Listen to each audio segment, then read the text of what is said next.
out dyan sa mga construction worker.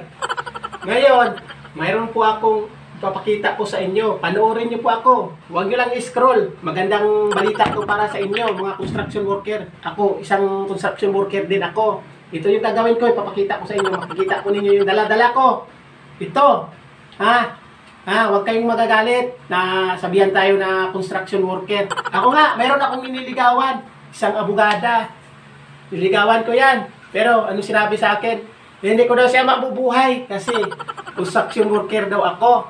Pero sabi ko, bakit ba na ako magagalit na construction worker? Hindi ba tayo na mali bang mangarap? Practical ngayon. Pwede tayong mangarap.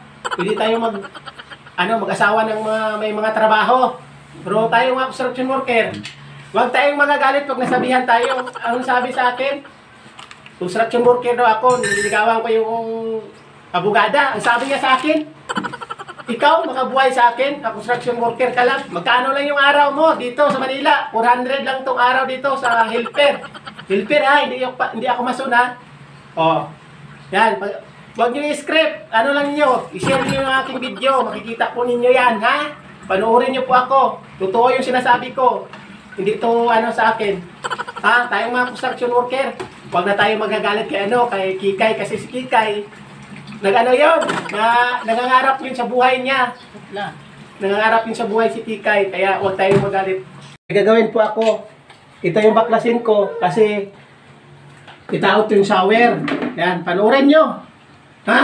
Construction worker. Ito ang gagawin ko. Makikita ko ninyo. Ito na, umpisahan ko na. Yan, makikita ko. Yan. Ito yung trabaho ko. Soon. Panoorin nyo lang. Diba? Makikita ninyo. Ayan ito. Yan.